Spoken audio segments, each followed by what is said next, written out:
Hello students, in this video we'll discuss part 2 of chapter number 3, the later Vedic age. Students, I hope you all have seen part 1 of this chapter. इस chapter का part 1 आप लोगों ने देख लिया होगा, मुझे ऐसे लगता है, और नहीं देखा है तो देख लें। बेटा यहाँ तक हम पढ़ चुके थे पार्ट 1 में, हम लोग पार्ट 2 को स्टार्ट करेंगे यहाँ से। 4 आश्रम्स और स्टेजेस ऑफ लाइफ। तो बच्चा जब हम लेटर वैदिक पीरियड की बात करते हैं तो लेटर वैदिक पीरियड में जो हमारी पूरी लाइफ होती थी उसको 4 पार्ट्स में डिवाइड कर दिया जाता था, और हर पार्ट को आइडियली कितना टाइम दिया जाता था? 25 ईयर्स। आई बात समझ में?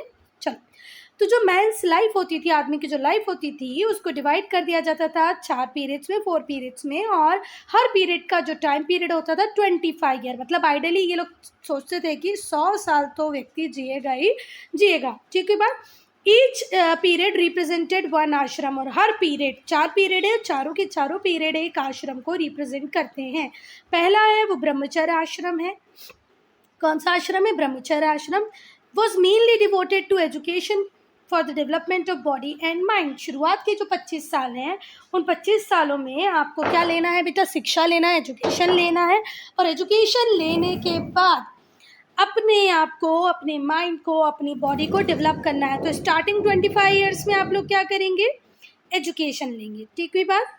Starting 25 year completely dedicated for education for the development of body and mind. दिमाग को भी और शरीर को भी डेवलप करने के लिए होते हैं स्टार्टिंग 25 ईयर्स। देन 25 ईयर्स जैसे ही पूरे होंगे, आपका ब्रह्मचर्य आश्रम कंप्लीट होगा, आप पहुंचेंगे गृहस्थ आश्रम में। ठीक है, ये वो पीरियड होगा जब उस व्यक्ति की शादी हो जाएगी और उसकी एक फैमिली लाइफ होगी, वो लोग बच्चे करेंगे, बच्चों की अपब्रिंगिंग करेंगे। तो ये नेक्स्ट 25 ईयर्स उनको अपने बच्चों को देना है। ठीक है बात। शुरुआत के 25 साल पढ़ने के लिए, उसके बाद वाले 25 सालों में आप लोग फैमिली स्टार्ट करो, बच्चों की अपब्रिंगिंग करो। उसके बाद आएगा वानप्रस्थ आश्रम। ठीक है, जो आपको गुजारना है मेडिटेशन में और प्रेयर में।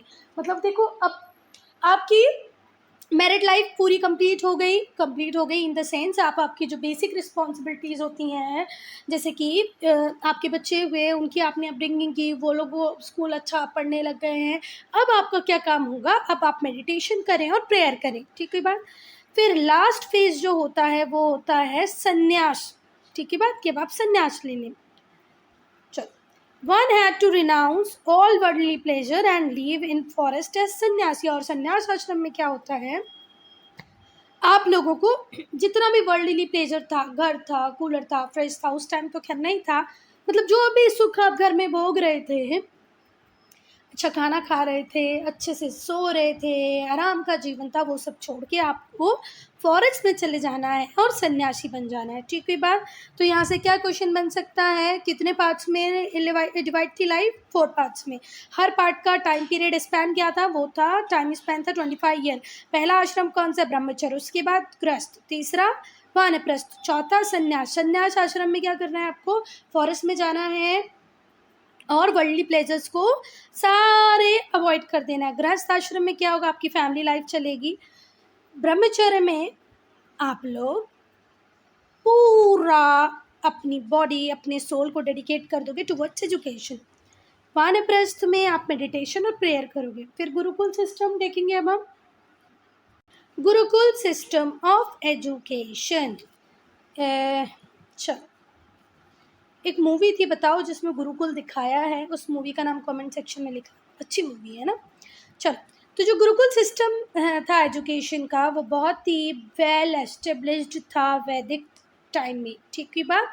बहुत बढ़िया से, इतना तो मॉडर्न डे में हम गुरुकुल को नहीं चला पा रहे जिस तरीके से उस टाइम में गुरुकुल चलते थे। वेल एस्टेब्लिश्ड सिस्टम था किसका? गुरुकुल्स का, वैदिक टाइम में। द प्यूपिल्स, अब बेटा ये जो वर्ड है प्यूपिल्स या प्यूपिल, प्यूपिल मीन्स क्या होता है? स्कूल में पढ़ने वाले बच्चे को हम क्या बोलते हैं? प्यूपिल। ठीक हुई बात। प्यूपिल्स मतलब वो सारे बच्चे जो स्कूल में पढ़ते थे अपने गुरु के साथ ठीक है बात। अब वहाँ पर जो पढ़ते थे तो बच्चा पढ़ने में सिर्फ एजुकेशन, हम जो आज सोचते हैं वो कॉपी लिखना, एग्ज़ाम देना, ऐसे नहीं होते थे। Gurukul is all about versatile development, holistic development of a child. ठीक है, वहाँ पर बच्चे का फिजिकल डेवलपमेंट भी होता था, मेंटल डेवलपमेंट भी होता था और स्पिरिचुअल डेवलपमेंट भी होता था। अब अगर आज के स्कूल्स की अगर हम बात करें तो फिजिकल मेंटल डेवलपमेंट पे अगर ध्यान दे भी देते हैं तो स्पिरिचुअल डेवलपमेंट पे कोई ध्यान नहीं है। कोई स्कूल नहीं है जो बच्चों को मेडिटेशन करवाए, प्रेयर्स करवाए। Prayers in not in that way कि आप स्कूल की लाइन में लग गए हैं, आधे बच्चों के हाथ जुड़े हुए हैं, आधे आँख खोल के देख रहे हैं, आधों का ध्यान नहीं लग रहा, आधे अपने किसी और ही बात में लगे। इस प्रेयर मीन्स कि आप बिल्कुल डेडिकेटेड है 100% भगवान के लिए। तो ना ही तो स्पिरिचुअल डेवलपमेंट तो आजकल बच्चों का स्कूल में होता ही नहीं है। तो पहले जब आप गुरुकुल में जाते थे तो आपका फिजिकल, मेंटल और स्पिरिचुअल डेवलपमेंट तीनों ही चीज़ें होती थी।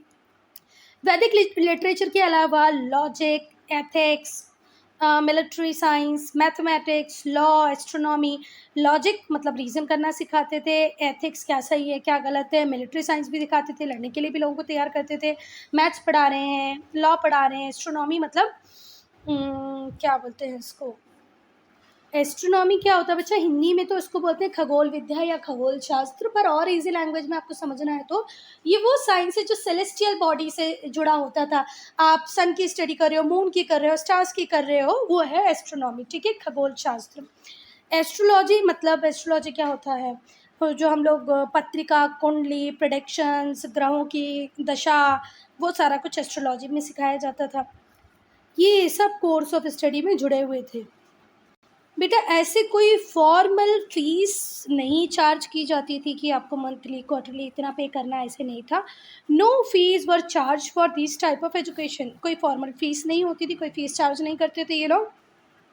But the pupils paid a voluntary contribution. पर जो बच्चे होते थे स्कूल में पढ़ने वाले बच्चे वॉलेंट्रीली कुछ ना कुछ कंट्रीब्यूट करके जाते थे एज गुरु दक्षिणा। जब उनका एजुकेशन कंप्लीट हो जाता था तो वो गुरु दक्षिणा के फॉर्म में कुछ ना कुछ जरूर अपनी अकॉर्डिंग कंट्रीब्यूट करके जाते थे। रिच होता था तो थोड़ा ज़्यादा करता था, पुअर थोड़ा सा कम करता था, but they were contributing something as guru dakshina. When they completed their education, जब उनका एजुकेशन कंप्लीट हो जाता था तो वो गुरु को गुरु दक्षिणा देते थे। ठीक हुई बात।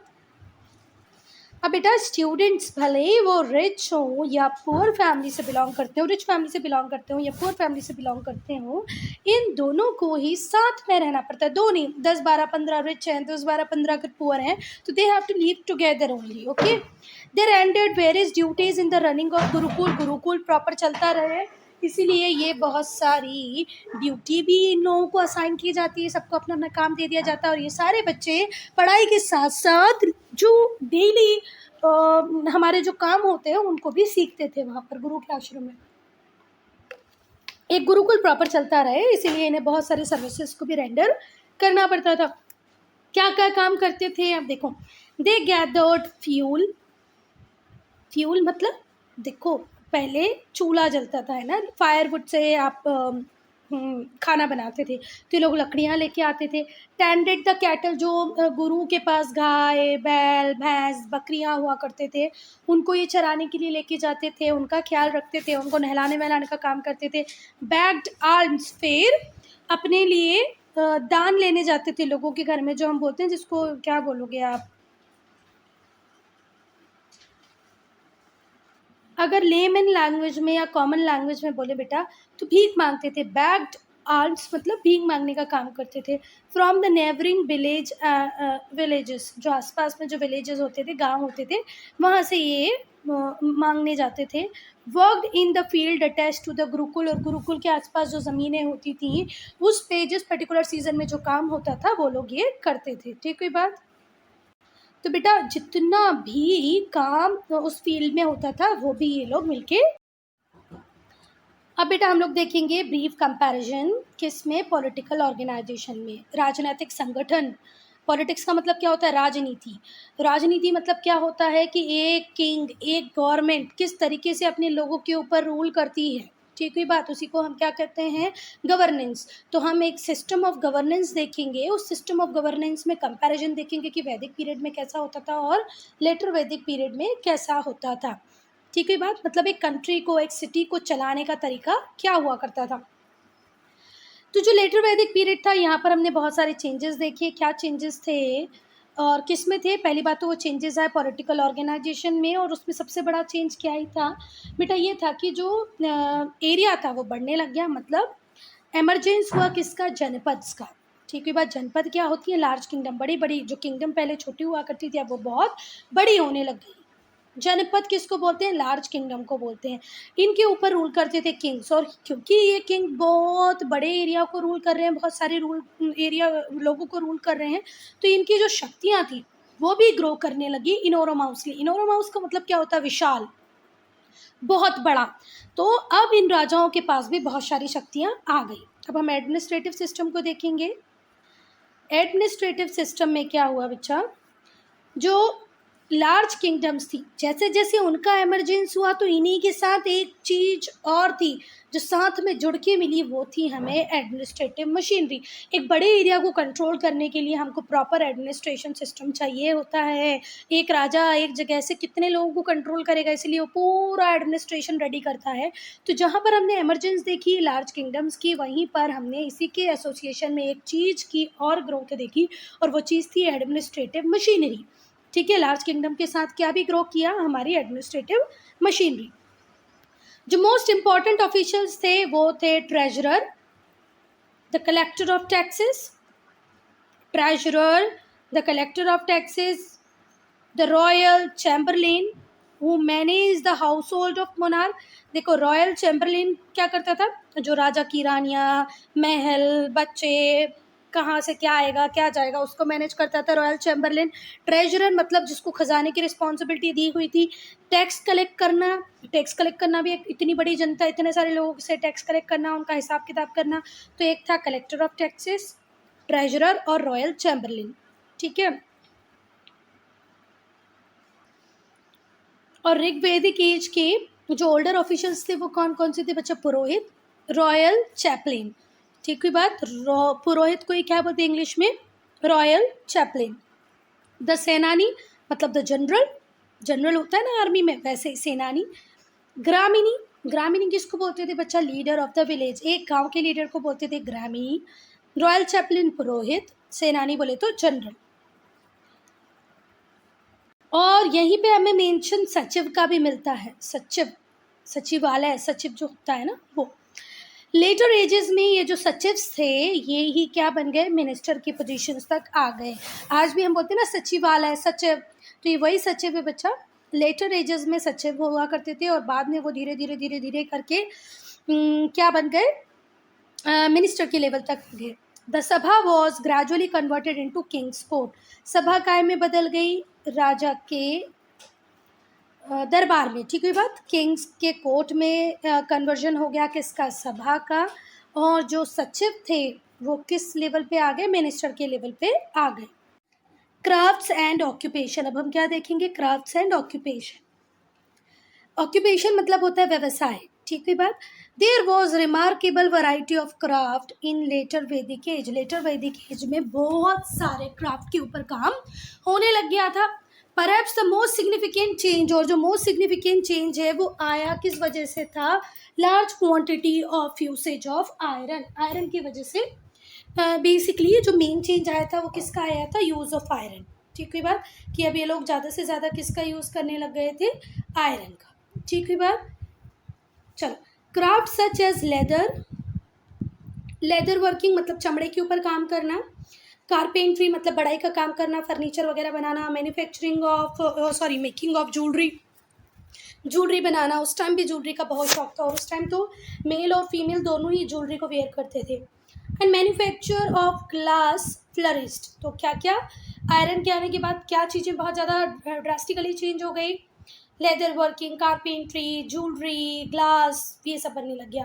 Craft specialisation had now become more common than in early Vedic period. Early Vedic period में इतना क्राफ्ट के ऊपर काम नहीं हुआ, क्राफ्ट स्पेशलाइजेशन नहीं आया था जितना लेटर वैदिक पीरियड में आया।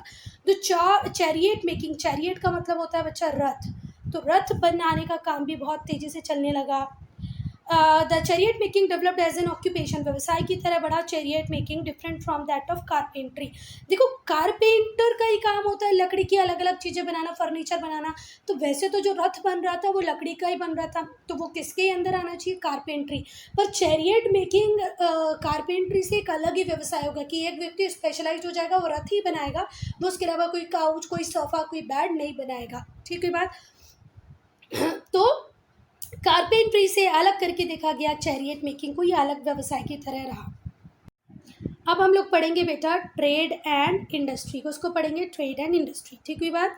तो बहुत सारे इंपॉर्टेंट चेंजेस हमने किस किस फील्ड में भी देखे, ट्रेड में भी देखे, कॉमर्स में भी देखे। ट्रेड का मतलब होता है व्यापार, ठीक है बात, और कॉमर्स का मतलब होता है वाणिज्य। अब मैडम आप कॉमर्स बोल रही है, कॉमर्स का मतलब और क्या होता है, तो कॉमर्स मतलब सिंपल भाषा में अभी आप लोग यही समझ लो, buying and selling of goods. ठीक हुई बात। कॉमर्स को आप क्या समझ लो, buying and selling of goods समझ लो, वैसे तो इसका ब्रॉड मीनिंग आएगा, पर अभी के लिए समझ लो। तो ट्रेड में भी हेल्प मिली, कॉमर्स में भी हेल्प मिली।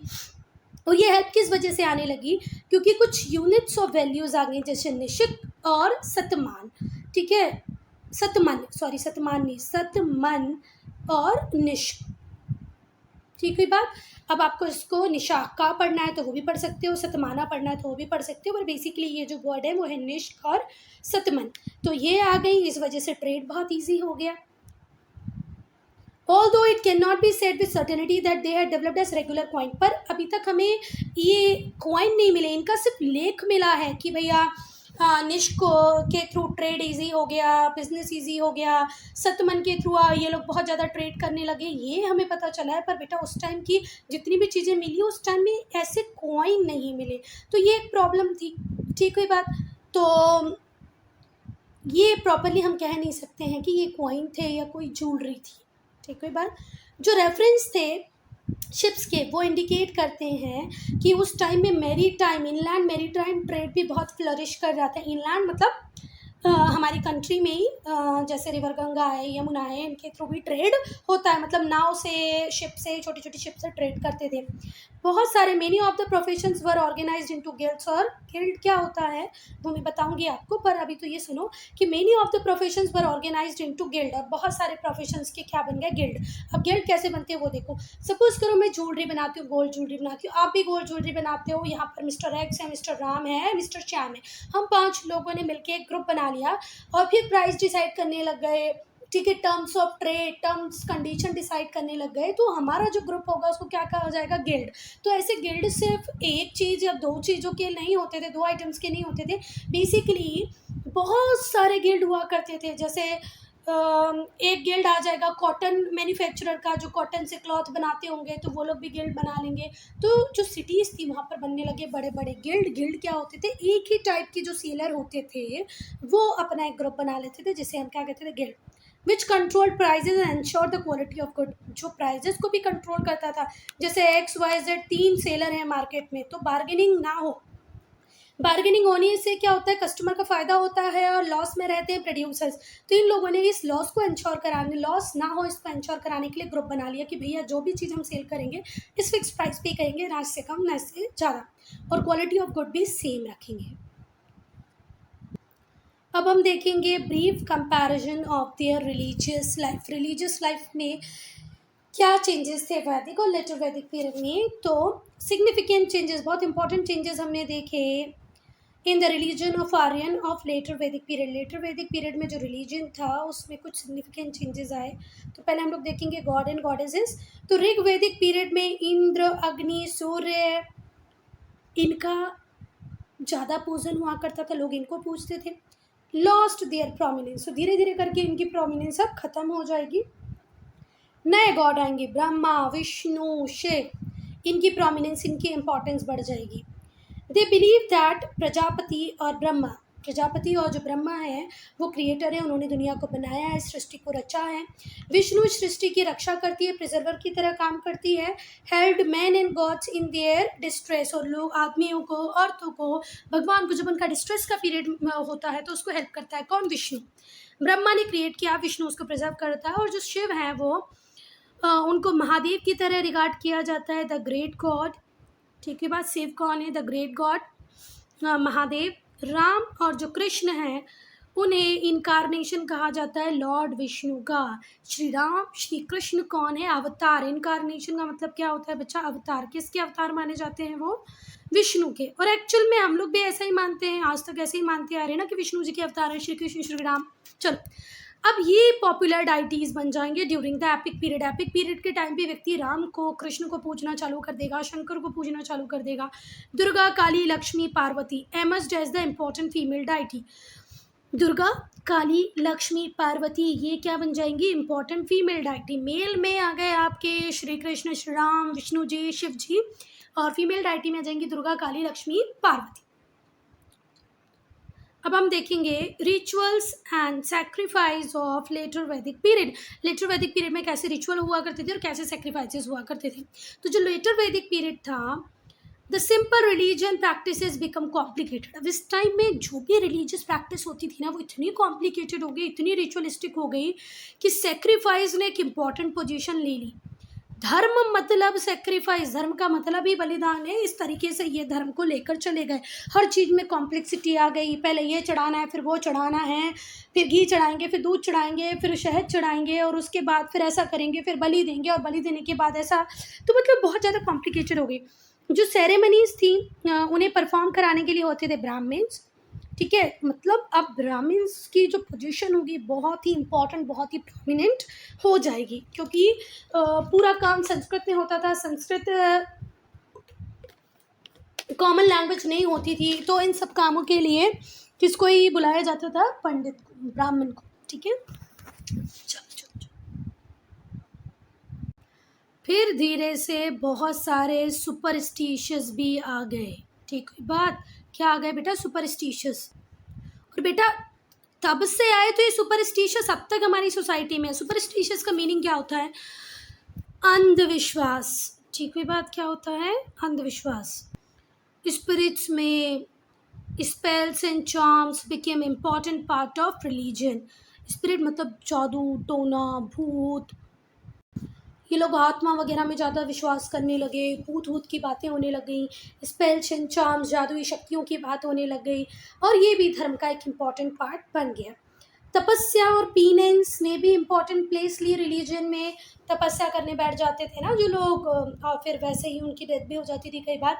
तो तपस्या करना एक इम्पॉर्टेंट पार्ट बन गया, इम्पॉर्टेंट प्लेस बन गया किसका? रिलीजन का। उनका बिलीव था किस पे? Principle of Karma, action and मोक्ष। अच्छे कर्म करोगे तो आपको मोक्ष की प्राप्ति होती है। मोक्ष बेसिकली क्या होता है? साल्वेशन। अब कुछ लोग मोक्ष को समझते हैं स्वर्ग में जाना। बेटा स्वर्ग में जाना नहीं, स्वर्ग में जाना नहीं। मोक्ष मतलब जन्म मृत्यु की साइकिल से ही आज़ाद हो जाना, कि अब आपका कोई जन्म नहीं होगा। तो उनका जो लेटर ऋग्वैदिक पीरियड वाले जो लोग थे, उनका बिलीव था कर्म, अच्छे कर्म करोगे तो आपको मोक्ष की प्राप्ति होगी। मोक्ष मतलब साल्वेशन, मतलब अब आपका जन्म नहीं होगा।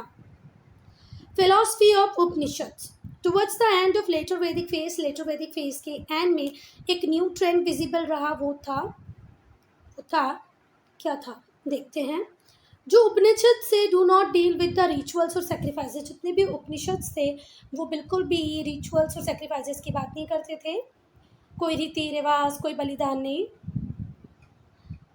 ये डील करते थे हायर नॉलेज में। तो अब नया ट्रेंड विजिबल हुआ। मैंने बोला ना किस चीज़ का ट्रेंड? तो वो ट्रेंड था हायर नॉलेज का।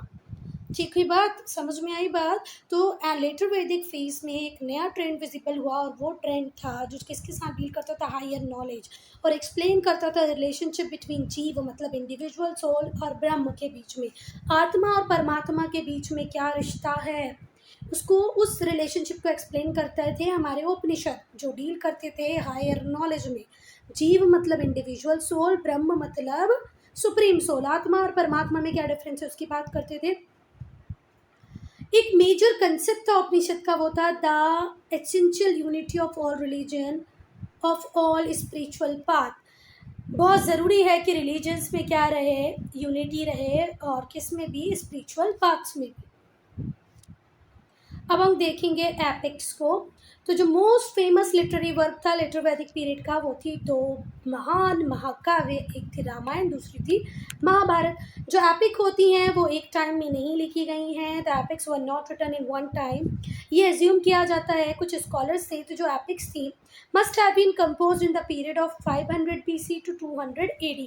तो कब से कब तक लिखी गई हैं ये एपिक्स? 500 BC से लेकर 200 AD, इस के बीच का जो भी टाइम था 700 का पीरियड था। ये रहा 1 AD, ये रहा 1 BC। तो 1 BC से आपको कितना पीछे जाना है? 500 BC तक जाना है, और यहाँ पर कितना आगे जाना है? 200। इसके बीच में तो टोटल टाइम स्पेन कितना हो गया? 700 ईयर के बीच में ही लिखी गई है हमारे दो महाकाव्य रामायण और महाभारत। रामायण को पढ़ते हैं, रामायण को इसमें नहीं पढ़ते हैं। रामायण को हम नेक्स्ट वीडियो पार्ट 3 से स्टार्ट करेंगे। अभी हम वीडियो करते हैं ख़त्म। कोई डाउट है, कोई प्रॉब्लम है तो कमेंट सेक्शन में लिखो। और अगर तुम लोग कुछ चेंज चाहते हो कि मैम वीडियो ऐसे नहीं बनाओ, कुछ और बताओ, कुछ ना बताओ, ज़्यादा हो रहा है कम हो रहा है, तो वो भी कमेंट सेक्शन में लिख सकते हो, ठीक है।